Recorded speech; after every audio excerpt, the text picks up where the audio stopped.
n'essanyu teribeerera.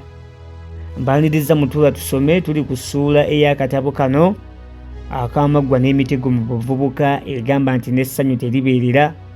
Eba ebula essuula 3 zokka. Bwe tumaliriza eno akatabo kano tukawunzike. Kawandiikibwa Ruth N. Kaboggoza. Nze muzzukulu wa Mugema munnakyala akwata ssente empya n'enkadde okukusomera.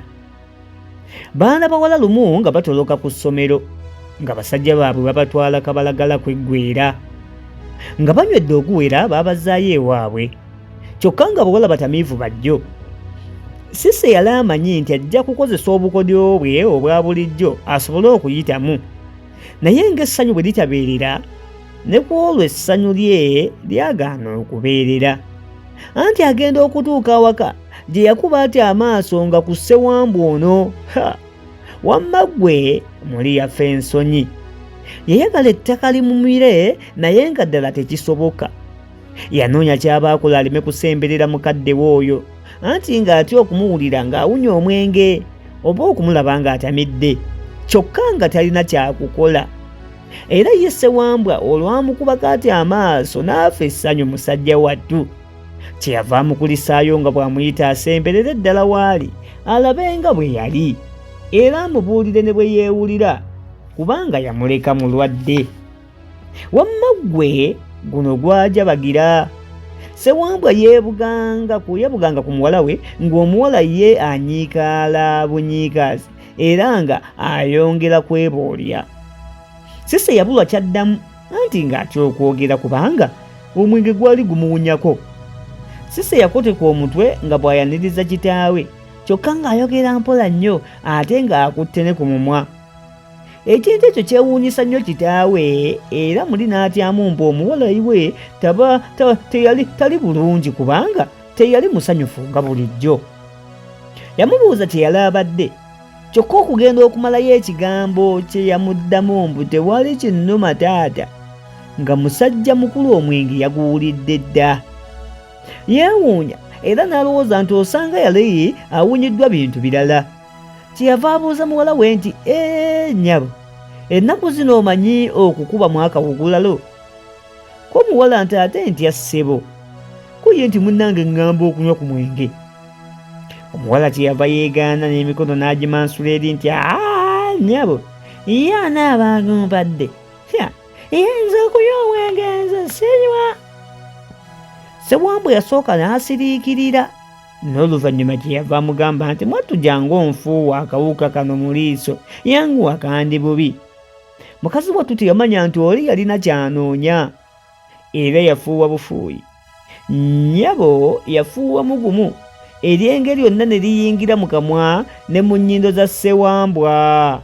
Ko ye nti kyembadde njagala era kyembadde njagaliza embazzi akibuyaga asudde, kuba yali takyalina kirala kyanoonya.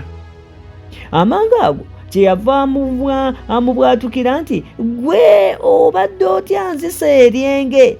Afuuwa nnyina afuuwa eryenge ssa.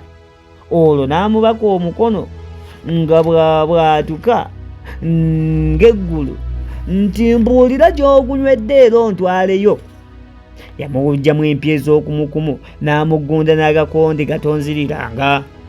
Kayondo yayitibwa Bunnambiro n'alagirwa aleete emmotoka yeebe batwala ku ssomero.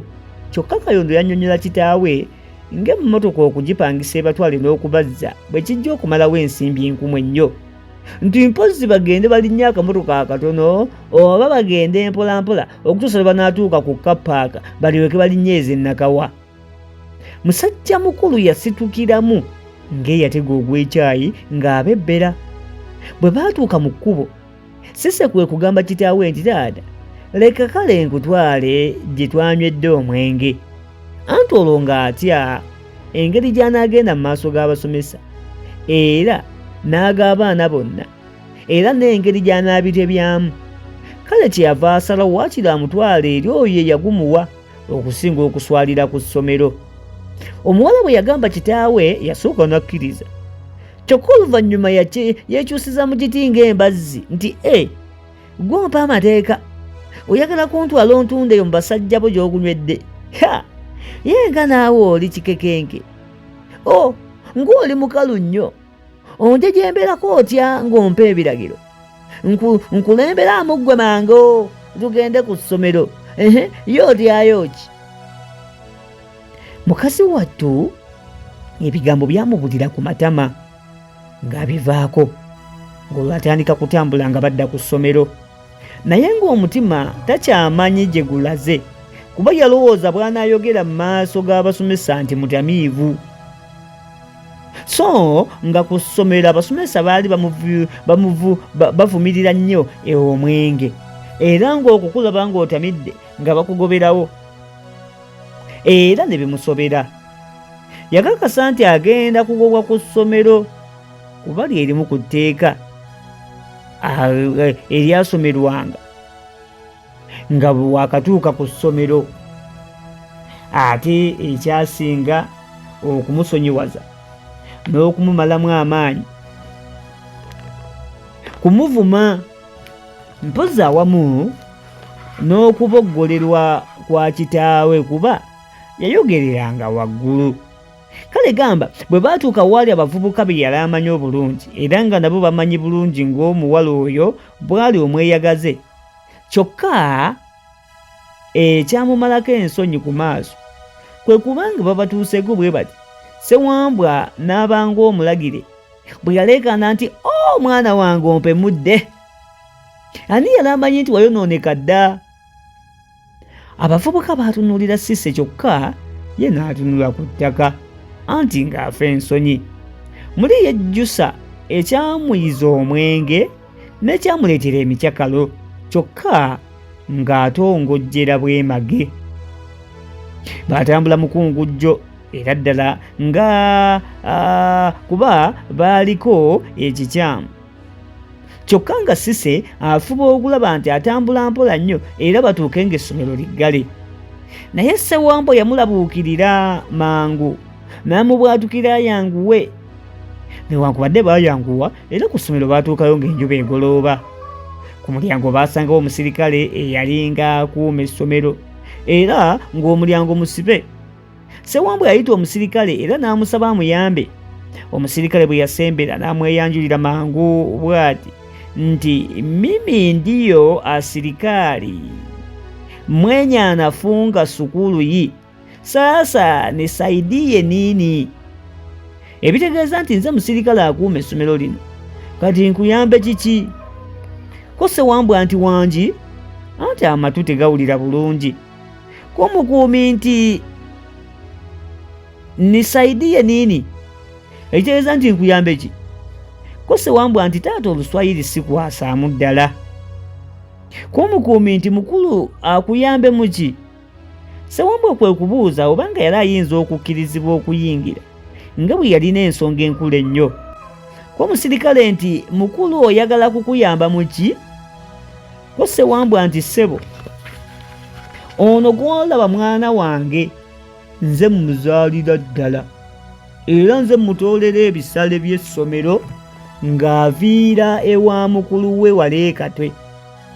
Ko omusirikale nti, "Kaakati ggwe agamba ki mukulu?"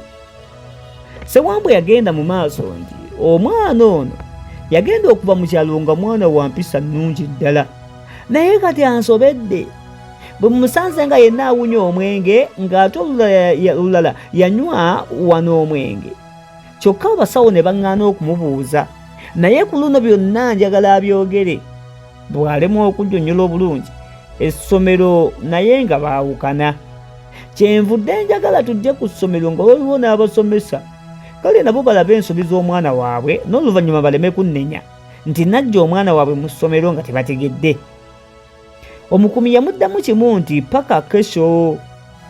Ssewambwa yali alowooza. Ssewambwa yaddamu buzzi nti, "Ndowooza bye nkugambye obiwulidde, kati tuyingire tulabagane n'abasomesa." Ko omusirikale nti, "Ngambye mudde enkya." Si nkya, leero nga bwe buli Lwakutaano, mudde Lwakusooka kuba abasomesa tebaliiwo okutuusa ku Lwokusooka.